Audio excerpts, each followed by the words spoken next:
favor, just turn around and look at the light on the Chinese tea house. It couldn't be more beautiful. I mean, it's so pretty. We're so lucky, aren't we, to be members of the Preservation Society? You don't get that very often. We are gathered here at Marble House for the second lecture of the summer. The lecture is entitled the David B. and Pamela Ford Lecture. It's a lecture that honors the memory of a really remarkable man, David B. Ford. He was a member of the Preservation Society's Board of Trustees. He was a tremendously strong supporter of the organization financially, spiritually, intellectually. He brought a lot of great ideas to us. And unfortunately, he is no longer with us, and we miss him very much. He is talked about often. And he is talked about often because he inspired us. And he always said that we could do much more than we believed we could do, and he was always right. And I'm really very pleased that his son, David Ford, is here, along with his daughter-in-law, Ann Ford. Ann is on our Board of Trustees. And so, honors to you. This is a legacy lecture, and we hope you enjoy yourselves. Thank you.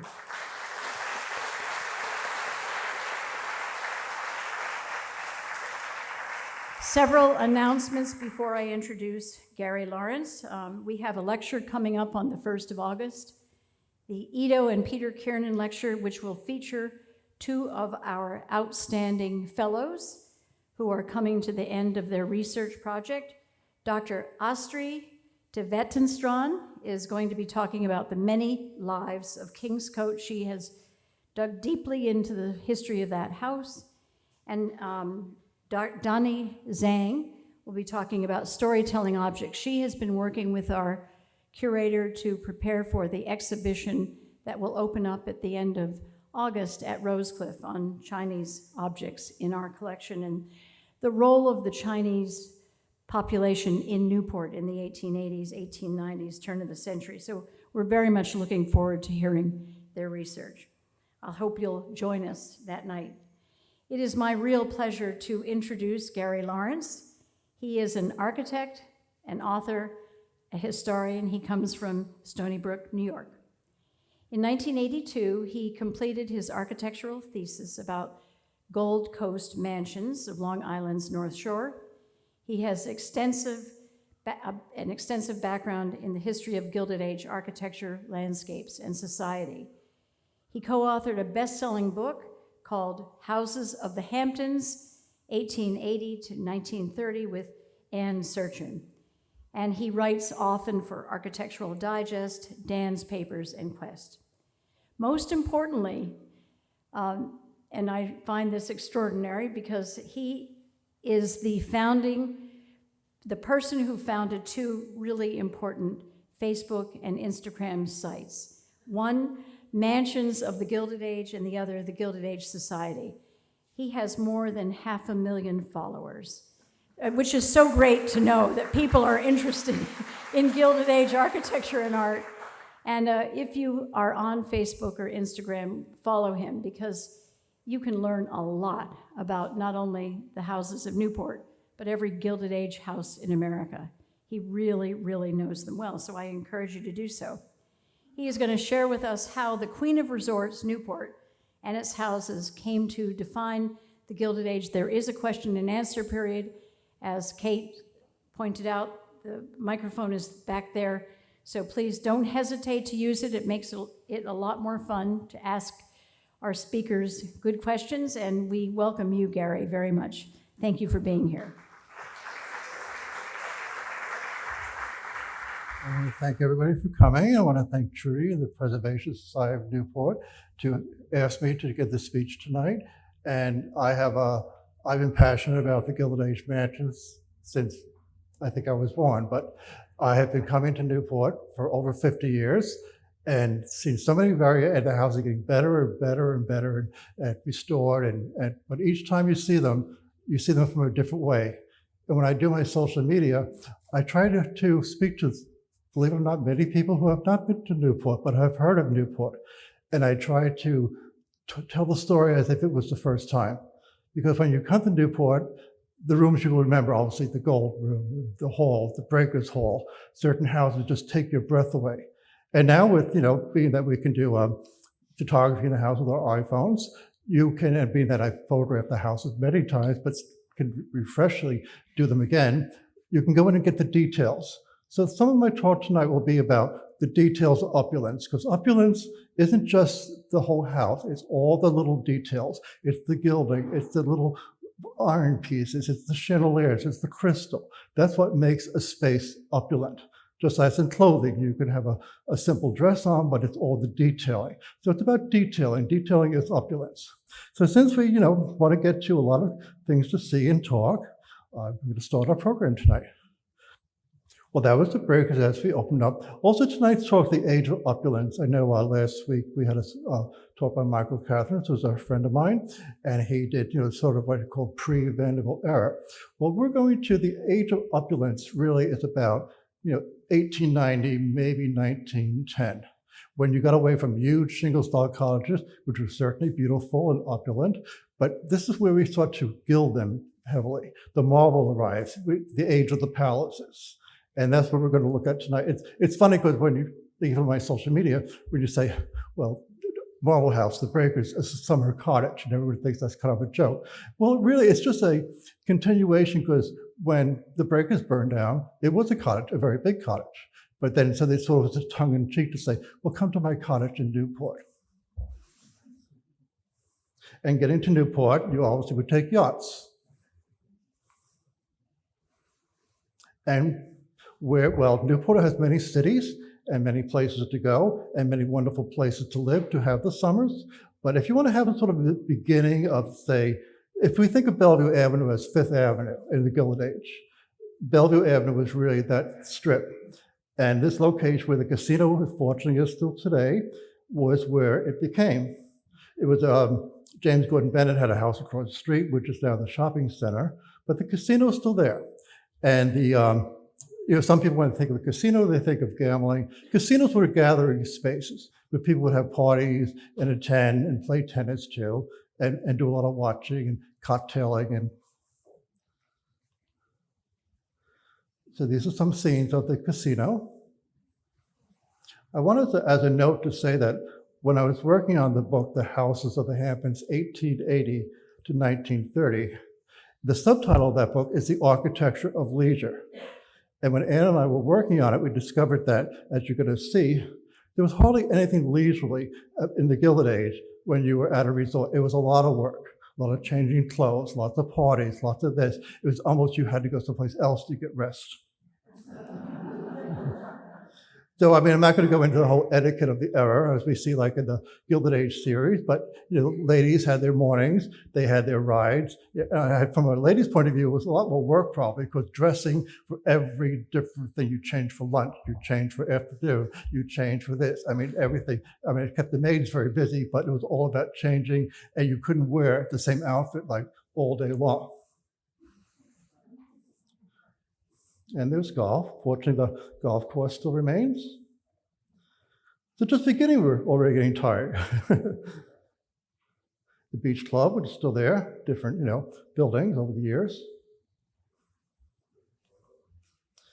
And the whole point of the, why people ask, why were these houses built? And why were they so opulent? What were they for? Well, they're for lots of reasons, of course, to impress and to make a point of, like, we have arrived, we are the Vanderbilts, we have the biggest house, we have the most fantastic house in Newport, and all the other cottages. Also, people had lots of weekend guests or week-long guests, or guests arrived, and they would need space for all these guests. Then the guests would go on to other houses and back and forth. So that's why they were big, because they had guest rooms. And then, of course, every house one must also think about is, had tons of servants, live-in servants. In the winters, these houses were closed a bit, so you might have just one caretaker. But when they were functioning, they had maybe a third was devoted to service. And so they are almost like mini hotels in some way, because when you went to a house, you didn't go and get anything, it was brought to you. So anyhow, so this is Ward McAllister, for those who know the Gilded Age, and a certain, a very famous name from beginning to end. But The funny thing about Newport is that we look back on it, and it's always been here.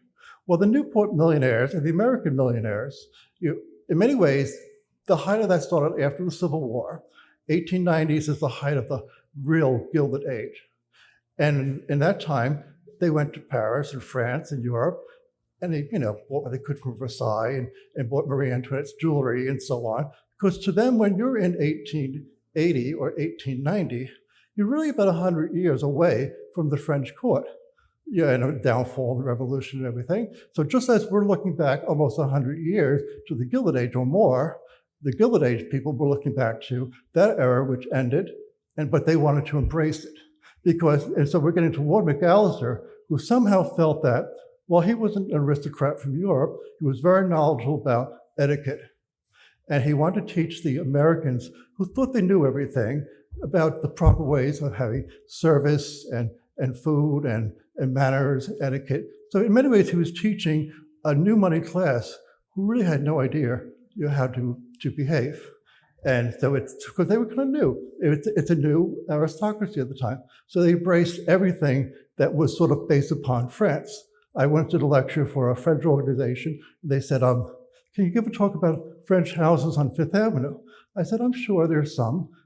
It ended up being 90% of the houses on Fifth Avenue are French style. And it just really, the French style, everything in the Gilded Age alludes to France. Clothing, architecture, everything's a mini Versailles. So anyhow, Ward McAllister basically used to give his little champagne picnics on his estate a little bit north of here. And he was sort of embraced by Mrs. Astor. And she, he kind of like set up the 400. He wrote a book called Society as I Have Found It, which is interesting because he got kind of like, I guess, cheeky, and he felt he did a sort of book about Mrs. Astor and the 400.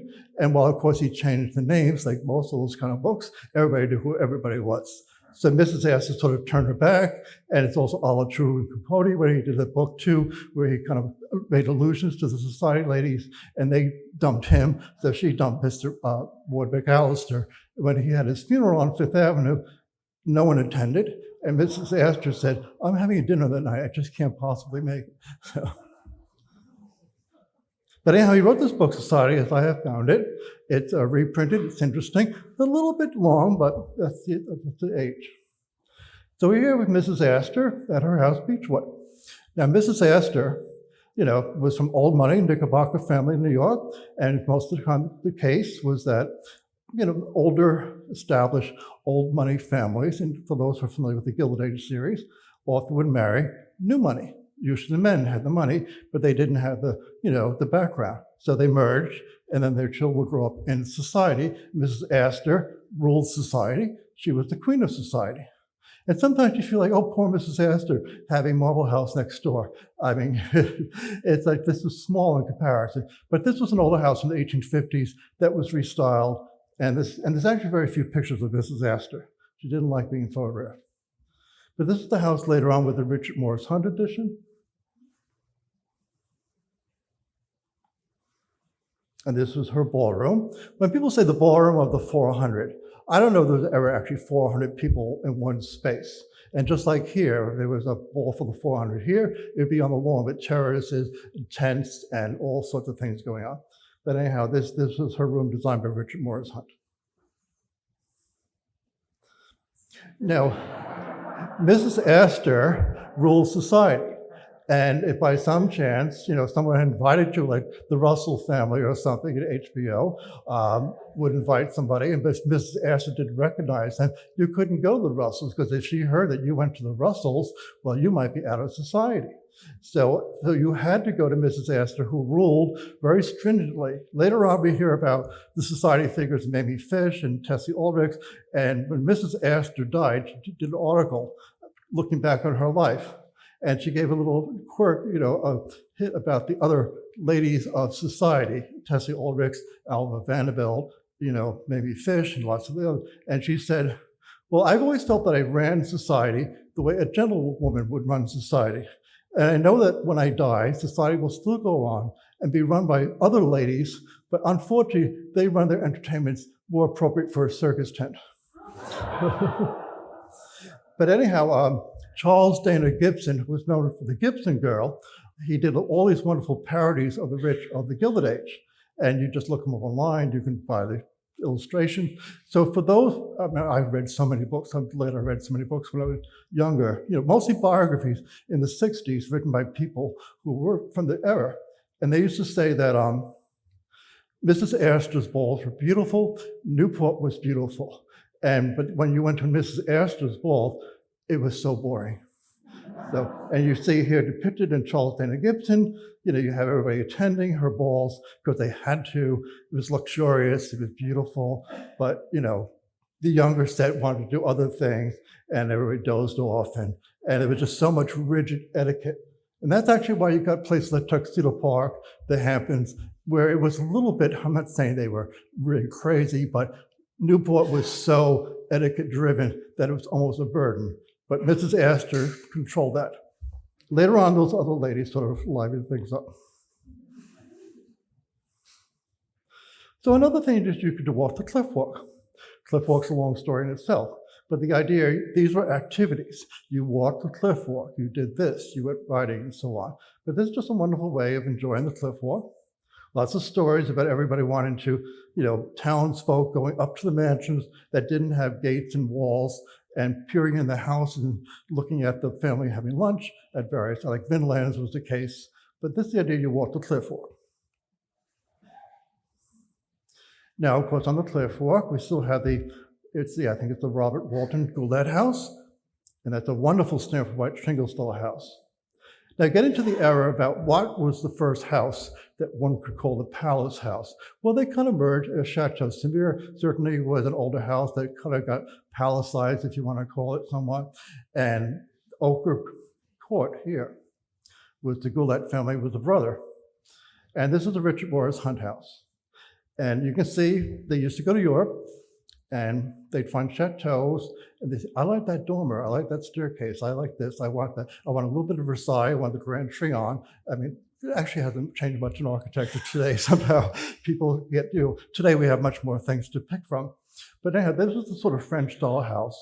You see these, I have a wonderful collection of postcards. Newport was heavily, heavily photographed as with postcards. So the idea was that you wanted to send them to people. Postcards were actually made for the guest rooms in the mansions. So when you were a guest, you could say, I'm staying with the Ulrichs and I'm staying with the Goulets and I wish you were here.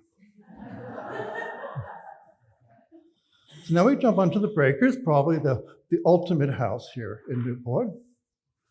It was built 1895. In most of the great houses, Newport, Gilded Age, anywhere, they were photographed by beautiful, wonderful photographers who did these rotogravure pictures. You find these old albums sometimes. I don't have these albums here, but this is sort of the feelings of the albums you might find in the libraries of these great houses. Sometimes they had maybe 200 printed for their closest friends, or maybe there was always the leather-bound volume of the interiors of the houses when they were first built. Now we have Cornelius Vanderbilt II, who was the grandson of the Commodore, and we have his wife, Alice. He was technically the head of the Vanderbilt family. Alva kind of stole the thunder, and they felt, well, they're getting all the attention, Alva, Willie Kay, so they felt they had to build bigger and better. This is their New York townhouse. It's got 130 rooms. This is where Bergdorf Goodman is today. And this was the original Breakers. It was a Peabody and Stearns house. It was, sometimes you argue and say, oh, I love the Breakers that's there today, but I wish we could still have this somewhere too, because it's such an amazing shingle-style house. But unfortunately, it had a fire a few years after they moved in. Fortunately, it was actually in November. People think nobody was here in November. They did come to Newport, not just the Vanderbilt Society, used them almost like country houses somewhat. So immediately after the fire, Richard Morris Hunt was, commissioned by the Vanderbilts to say, well, we need a new summer house. And so Richard Morris Hunt obviously was very famous for his French chateau-style houses.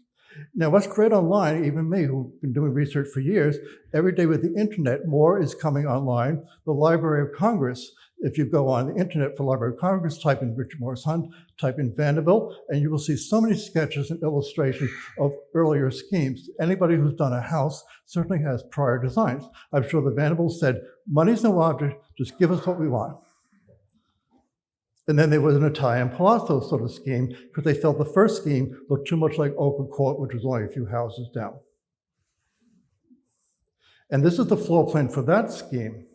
And if you notice, there's a round circle at the end, which is where in the breakers you have the sort of music room. So the house got a little smaller. So even the Vanderbilts cut back on their budget a bit. And this is the house we have today, just looking perfect. I have some black and white interiors I'd like to show because they're probably from the 60s. They're HABS is the Historic American Building Survey. We're just going to take a quick look. I'm not focusing on too much of the history of the rooms because it's right down the street. We can see it.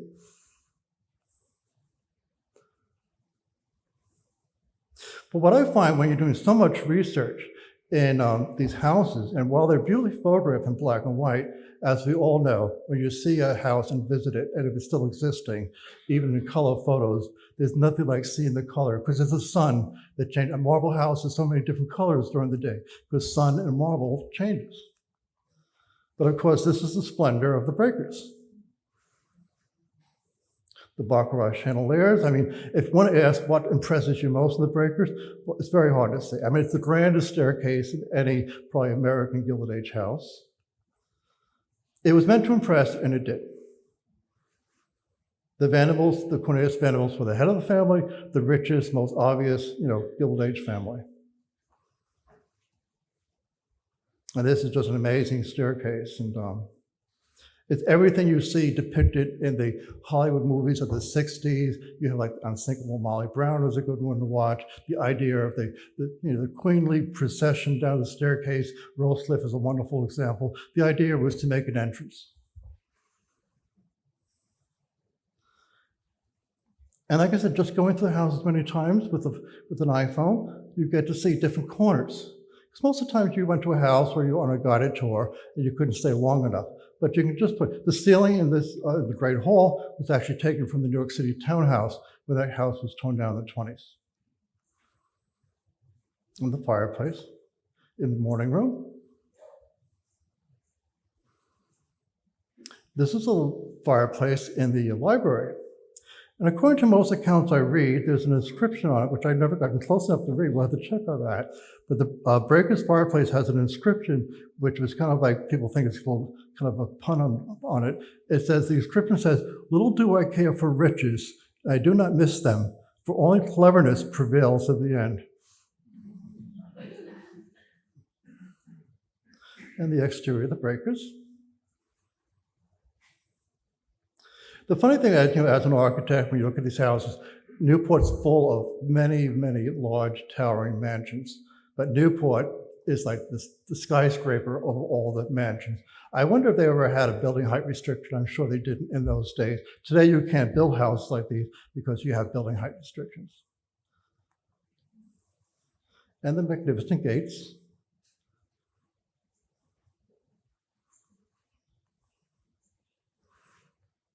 Now, getting back a little bit to the etiquette of afternoon sort of drives. The idea was that in this case, you have two carriages passing, obviously, the Elms on Bellevue Avenue. So let's say ladies, let's just say Mrs. Astor and Mrs. Vanderbilt are passing each other in their carriages. And everybody kind of knew everybody's carriages because they were certain colors, they had certain coachmen, so you kind of knew it was their car or their carriage. And so let's just say Mrs. Astor's on the left and Mrs. Vanderbilt's on the right. Oh, not so much, that's not really a very big one, but anyhow, the idea was that when you pass each other, you would just sort of say, hello, whatever, wave your lace hanky and whatever, and acknowledge it's nice to see you. Then if by some chance you went back and forth on Bellevue Avenue, you would, and you saw each other a second time, you would kind of say, oh, hello, fine, but if you happen to pass a third time, you were supposed to turn your head and pretend you hadn't seen each other. So. I mean, this is just the beginning of all the etiquette. One should really look into all the rules of being able, but you know, that's actually what kept a lot of those people who knew money, you know, perplexed, because you could tell who didn't know the rules. And if they fluffed up at dinner or didn't have the right hat or they didn't have this, these were all things that gave away the new money. But here we have the elms here. 1901, Morris Trombero, which we all love. This is Mr. Berwin and his wife, Sarah. They're a Cole family from Philadelphia. And there's some wonderful views here. Very pristine. Now, when you see these houses, just like Marble House, we're at Marble House, and we can see it's very big. But when you see the floor plan, you say, well, it's maybe 4 or 5 rooms. But the rooms are the size that you could put ordinary houses in them. So the layout is idea is the grand staircase, usually a ballroom or a great drawing rooms, dining rooms, conservatories. There's like a formula in some ways if you go through enough of these houses. It's all about impression. And I mean, I wish, you know, I do have a color picture of this, but the staircase alone, even in black and white, is magnificent. Dining room. I think we still do it today, but I know as a child in the 70s, some of the houses had certain nights where they were open at night, and you could see them with their chandeliers lit, and you always felt it was more like you were invited to a party where you saw these houses during the day with the lights on. And of course, a conservatory, which I always love, and everybody I think loves a conservatory. In the big houses, most had conservatories, because the idea was that you would say, if you were at a party or a gathering, you know, it was kind of like, well, if you had, let's assuming that both the man and the woman are from a wealthy family, perfectly appropriate, but let's just say Alva didn't want Consuelo to meet with the other family because she had bigger plans for her, as we know, but you could say, I'll meet you in the conservatory. So you could meet with sort of like a romantic partner, obviously not doing anything romantic, but you could whisper and say, I'm going to be walking tomorrow on Cliff, or maybe if you come there, we could have a little, chat. Of course, they were heavily filled with palms and plants and birds, and that's where you get the bird in the gilded cage, because there's always chirping birds and water fish. This is a 1914 colorized images from the Johnson collection at the Francis Benjamin Johnson collection at the Library of Congress. Wonderful looking up. Many, many other images of Newport Gardens. But even looking at this alone is that you can see the maintenance. And you always hear about these houses had 60 gardeners and all this, and you needed that to keep maintenance. Then you had the French-style gardens, which are fortunately there today. And the thing that doing research in these houses, which people don't realize, is that sometimes they built these houses but didn't have all the property. So eventually they bought the holdouts. So this garden was actually more of it was on an estate. It was a wooden-style house which was torn down for the elms. And they had sort of like a more native lake and, much more natural. But of course, later on, I think 10 years later, Trombauer came back and did these wonderful gardens. And when you see the elms, and you're there, and I'm sure you're aware of it, but this was meant to be a parking lot. This was all planned to be taken down in the 1960s. Julia Berwin, who was the sister of Mr. Berwin, his wife had died, 20 years later. She was the mistress of the elms. So she lived there in grand Gilded Age style, butlers and all that sort of stuff. When she passed in the early 60s, she left it to a nephew. But by the early 60s, nobody really wanted these houses. Besides, of course, it just wasn't a lifestyle that nobody wanted in the 60s, no matter how much money you have. So there was a great auction. The entire contents of the house was sold off. And then at the last minute, the Preservation Society, with groups of others, were able to obtain it and buy the house from the builder, so it was saved from being knocked down or damaged in any way. And of course, then a lot of people who had bought the furniture, returned it on loan. And over the years, so much of the furniture has returned to the elms. But as you look at these pictures here, can you imagine this not being there? And when you look at the details of all these houses, they're made by hand, all the stone carving, all the elements, all the crystal. I mean, some of it's machine made, but in general, all these houses are crafted by hand. I mean, there's nothing wrong with machines producing huge expanses of other things, but this is all empty and meant to be demolished. And you look at it and you say, how could they possibly have done that? Even in the Chinese panels here, the lack of panels, Doris Duke had supposedly bought these panels, and she had her workmen come to remove the panels here, the lack of panels, but they were cemented to the walls, and they weren't coming off. So if you see the center panel with a ripple, that's when they tried to remove them. But by that time, the house had been saved, so she left them at the elms. But even these were meant to, I think a lot of lighting fixtures hadn't been removed yet, so they are still intact. And now we go on to Rosecliff. 1902. And it's funny when one discusses with Gilded Age enthusiasts, like, well, what's your favorite house in Newport? Well, each house has a different feeling. And Rosecliff is somewhere between a Trumbauer and a Richard Morris Hunt. It has all the elegance, but somehow people say, well, I could live in Rosecliff, you know. Tessie Ulrichs and her husband, Herman.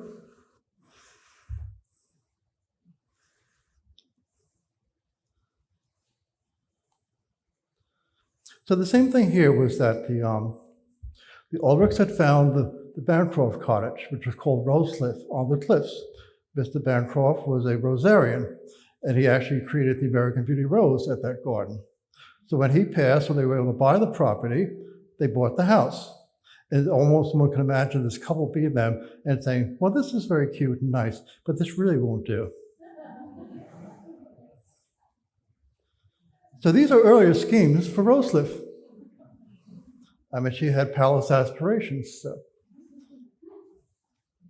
There's actually more schemes, but I couldn't put all of them up. But you can see here the beginnings. So Stanford White kind of like used the living room, which became the ballroom, takes away the front there, rearranges some of the other rooms, and that staircase, the heart-shaped staircase we love so much, was on the side. It originally was meant to be a conventional staircase, but the staircase we love, which is so unique, was not in the original designs. But so she had to make do with this much smaller house. But it's just beautiful, and sometimes going through these designs, the final designs are really sometimes the best designs. Tessie was in a rush, so she wanted terracotta. She couldn't wait for marble. And once again, when we pass Rosecliff, we just think, why is it set back so much? It's a wonderful setting. Well, the Ulrichs were very, very rich, but Mr. Parkman was also very rich. And he was just happy in his sort of shingle-style cottage, and he wasn't going to sell out. As much as Tessie, protested and offered him fortunes of money, he didn't care.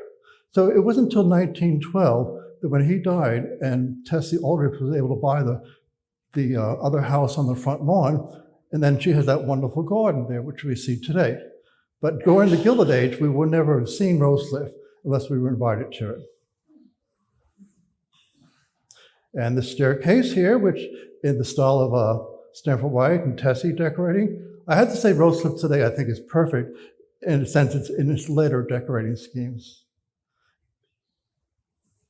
In the chandeliers, lots of it exists, which is wonderful, but the furnishings are gone. And the chandeliers, but this is more like a living room.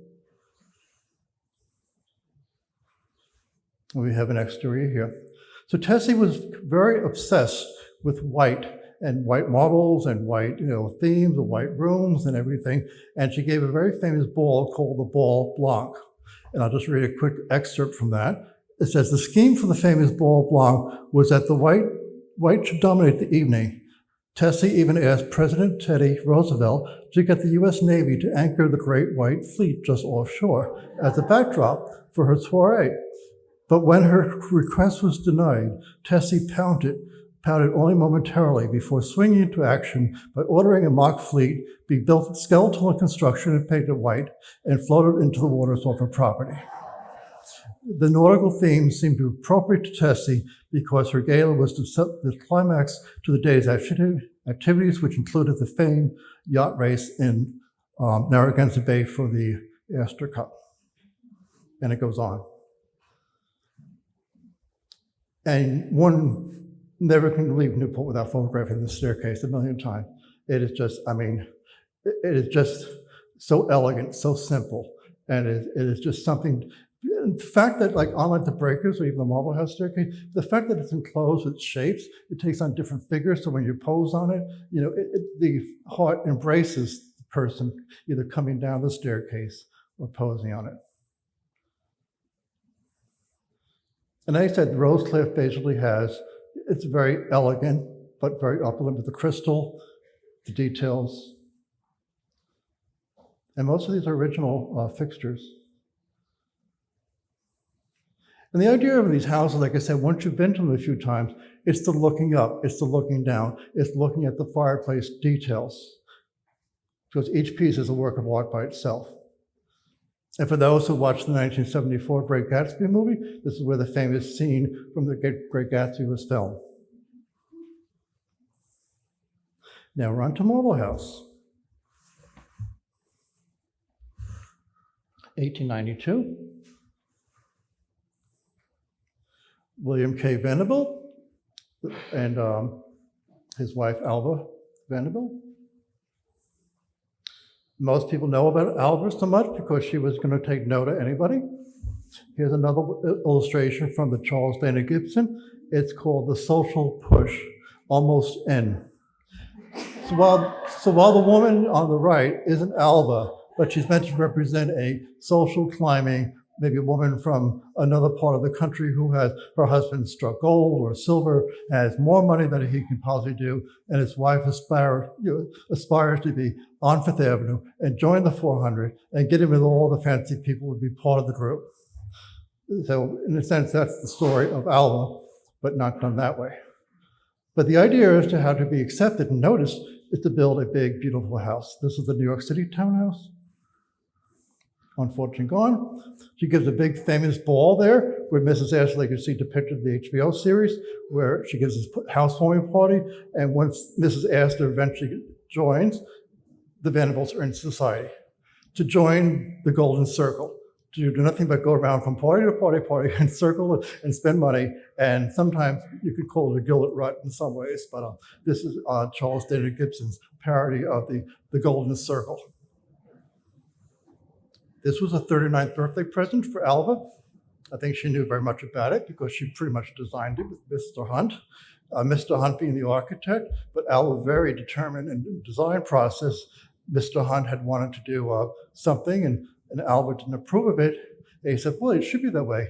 And she said, well, Mr. Hunt, who's going to live in this house? I'm going to live in this house. So Alva got her way.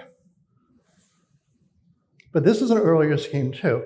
It was a little bit longer. And the floor plan was very different. The staircase was in the center. And the gold room was actually a petite salon with some sort of like reception rooms. The dining room was a grand suite, but overall it was squished a little bit. And that's what we have today.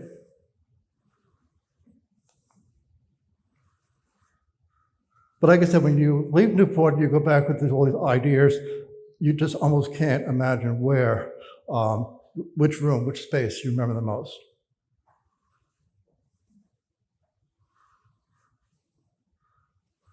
And like I said, you look up and it's taking the shots. These are just normal shots, nothing, with lighting or anything. And the idea she built this house because she really wanted her daughter Consuelo to marry the Duke of Marlborough. And so it was kind of like, in a English manner, and that was the goal of the house. People think of these houses, they should have been lasted. They were built for a purpose. They were built for social goals. And one would think like she built this house that she wanted to last forever. Thank God it has.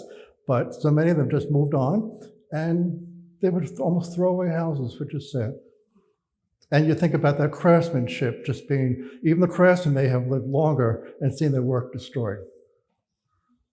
But this is definitely one of the most opulent rooms in America, if not the world, and the details too. And even if you look at the Great Staircase, at the bottom are the initials of William K. Venable. So when you really go details in these houses, you see all these little things you've never seen before. And where we are today, Well, then Alva Vanderbilt eventually divorces her husband, William Kay, and marries O.H.P. Belmont, who has a house down the street called Belcourt, which was a bachelor's pad in the sense he loved his horses.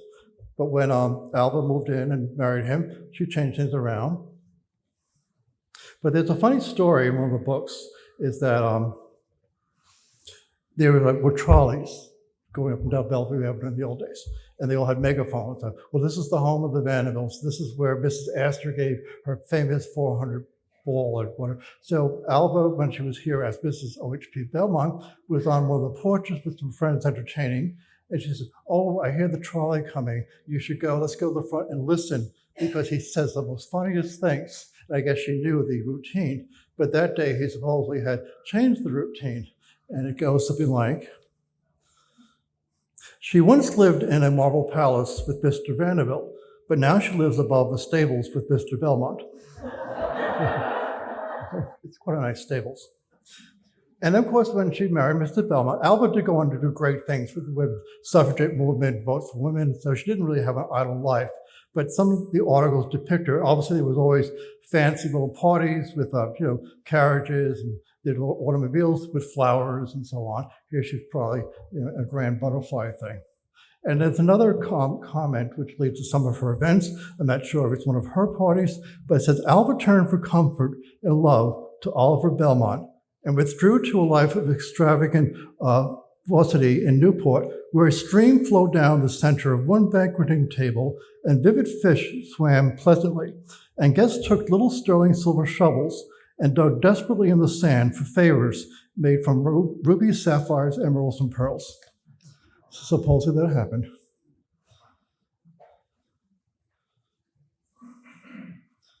And now we're getting a little bit towards the end here. This is a book which is sold in the preservation bookstores, and it's King Lear and the Gilded Age. Mrs. Lear, Elizabeth Drexel's at the Elms, hanging that wonderful sort of orange dress. Harry Lear was sort of like the new Ward McAllister.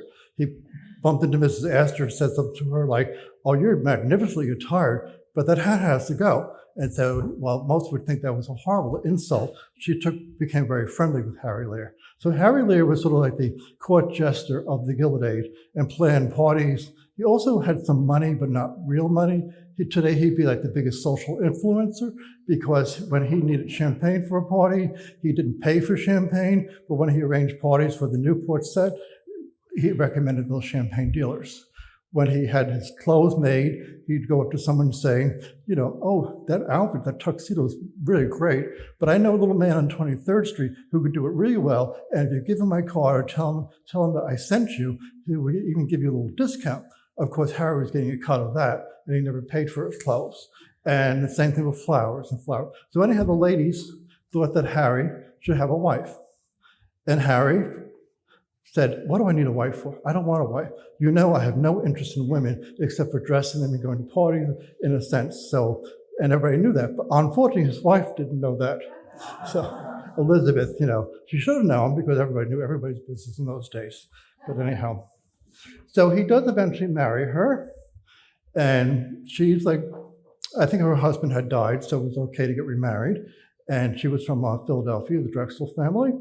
So on the wedding night, at their home or hotel, wherever they went, and it's in this book, which you really should read. It's sort of a great book. It's sort of like the predecessor to the Mommy Dearest. So she does a Harry Dearest tell-all when he passes, and she finds his diaries, and she publishes it all. So if there's one book to read, it's that book. But anyhow, he says to her, "In public on the night of the wedding, in public I will be to you everything that a most devoted husband should be to his wife. You shall never complain of my conduct in this respect. I will give you courtesy, respect, and apparently devotion, but you must expect nothing from me. When we are alone, I do not intend to keep up the miserable pretense, the farce of love and sentiment. Our marriage will never be a marriage in anything but in name. I do not love you. I can never love you. I can school myself to be polite to you, but that is all. The less we see of each other, except in the presence of others, is the better." So you would think that she would have divorced him, because she actually had the money, and of course that's why he wanted her as his wife. And so she tolerated. I think her mother was Catholic, and so it just didn't happen. But years went past, and she stayed married to him. Later on, one of the social ladies was saying, "Harry, come to Newport. We miss you," because he was showing up. And he writes probably to one of the ladies saying that, "I don't think I can come to Newport this season. I'm not really right in the mind these days." And so the lady replies back, "Oh, Harry, come to Newport. Nobody needs a mind in Newport." So, and this was their house, where actually the nursing home is on Bellevue Avenue. And this was a house called Villa Rosa, which was an odd and common design, where the apartment complex is on Bellevue Avenue, almost in front of each other. There's actually a lot of lost Newport houses. This was Chet Road, which was designed by Horace Trumbauer and later owned by the Astor family. This was another house on the ocean, and I'll wrap up the story about this one because, like I said, every weekend there had to be a party, and every party had to be memorable, so that everybody would talk about the party, who gave or that passed, and of course the news and the media would write up about all these parties. They may not have been invented, but they sort of like talked about everything that happened in Newport. So this is the Henry Clues house. So while they were all giving parties sort of inspired by Versailles and this and that, they thought, wouldn't it be fun to give a servants' ball? So after that, and this is in the book, the King Lear book, after that everybody wanted to give a party whose keynote was originality, not extravagance. Henry Clues Jr. gave the servants' ball. Some days before he issued invitations which he printed, no one admitted unless wearing servant's dress, with the result that the local stores were ransacked for the correct apparel of ladies' maids, valets, cooks, chauffeurs, and footmen.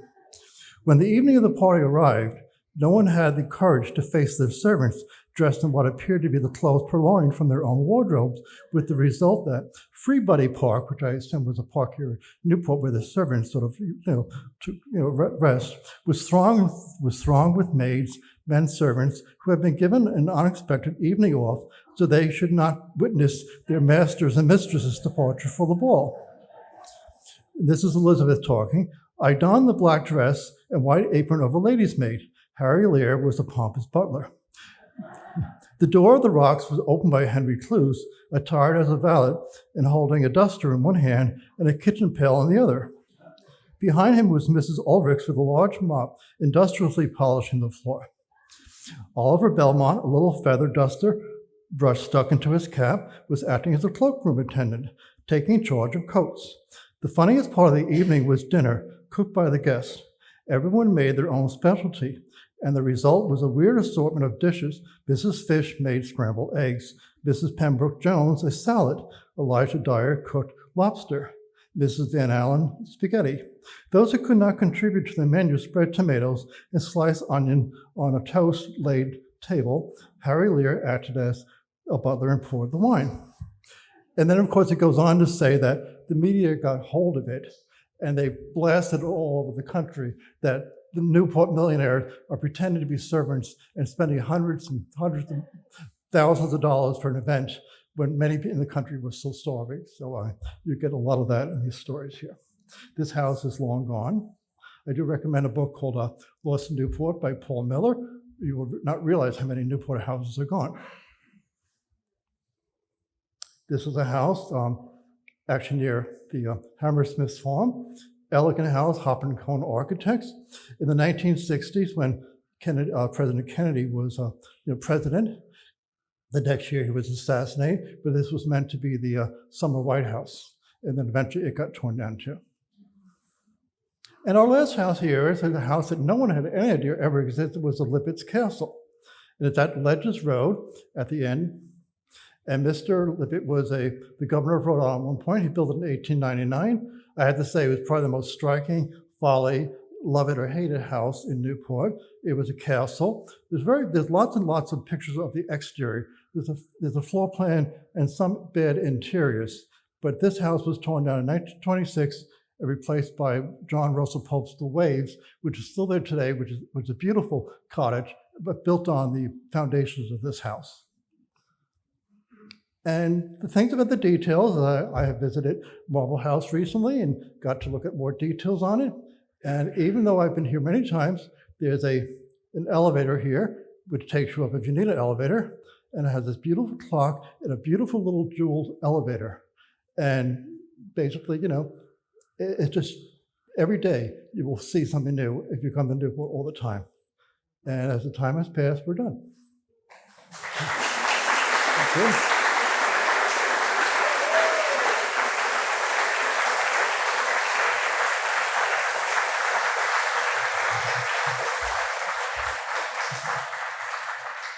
Happy to take questions. Hi, thank you so much for your Well. lecture.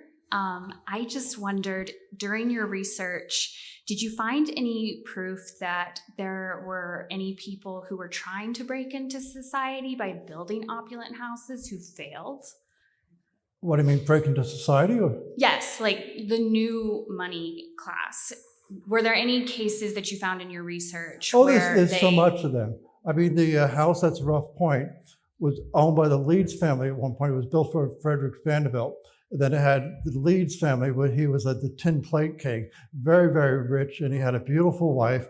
And in the end, a lot of Newport, there's a story where Mrs. Wetmore from Chateau Semur says something like that they rented Fair Lawn on the Cliff Walk. And she said to the Drexels, how could you rent your house for the summer to those horrible people?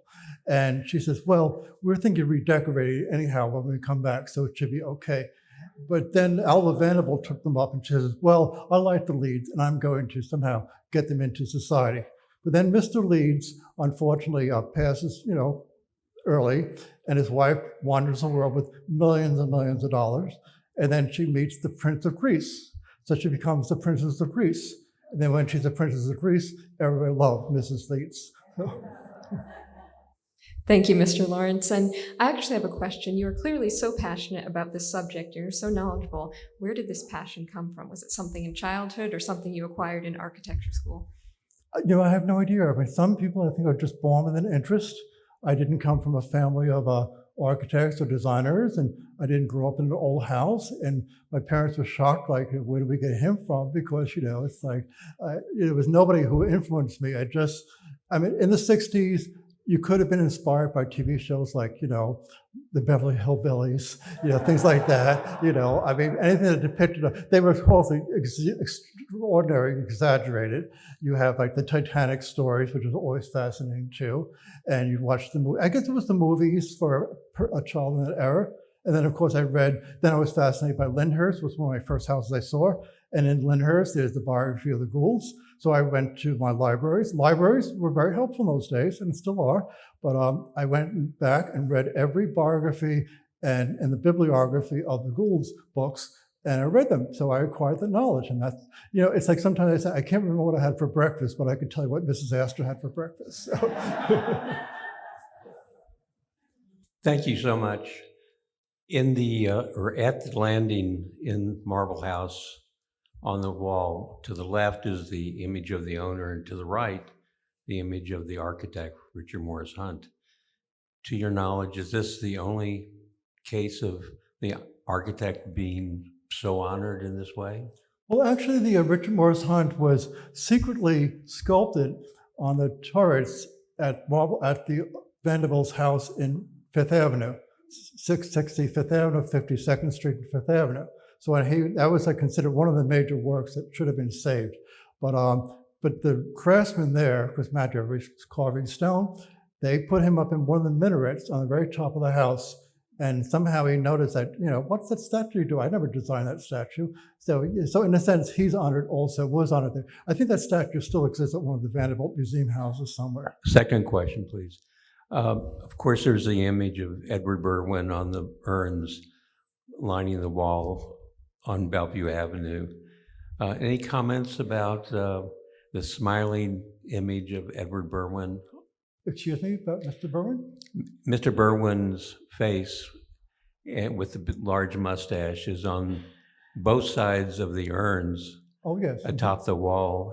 Any comments about his motive with respect to Ms. Astor? Well, I think, when people built these houses, they were very proud of them, just as anybody even built a home today.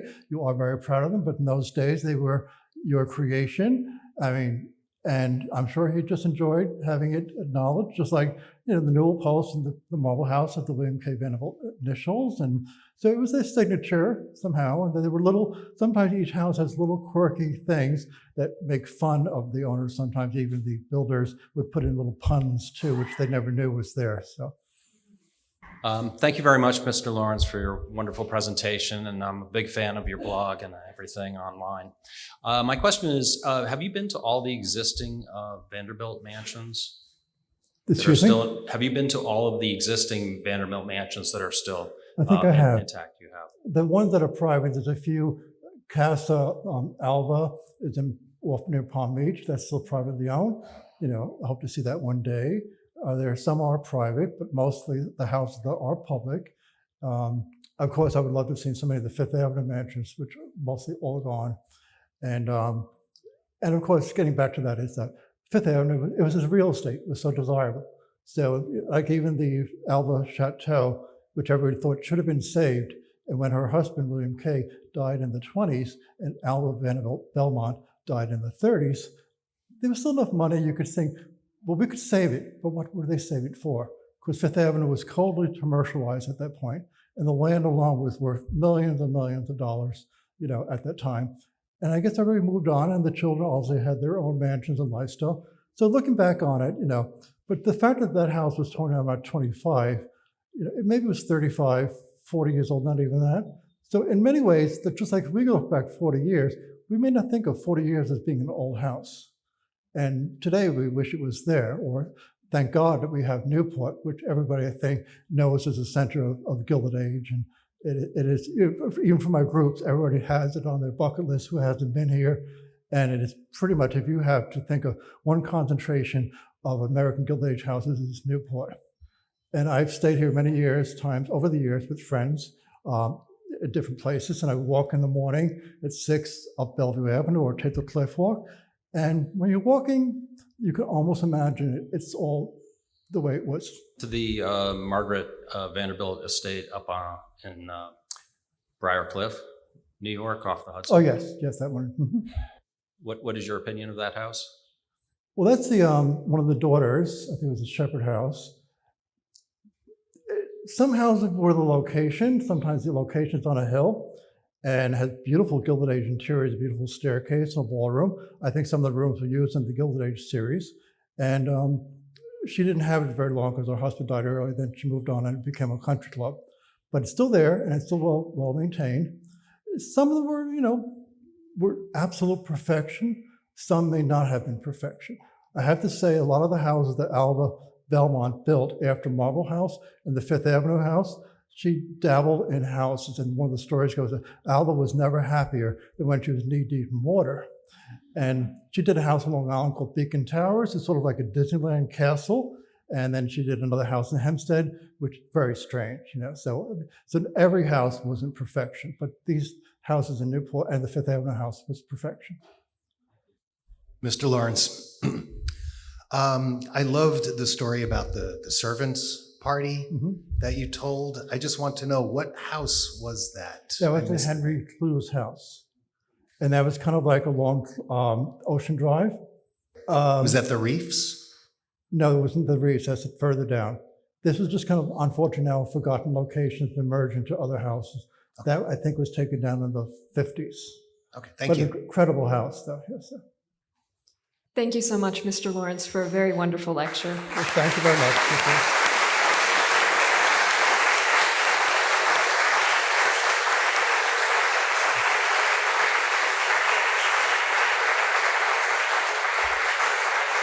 And thank you to our wonderful audience for being here tonight. We'd like to invite you out to the reception, and we hope to see you here again on August 1st for the Ido and Peter Kiernan lecture featuring 2 of our very lovely research fellows. Thank you. Thank you.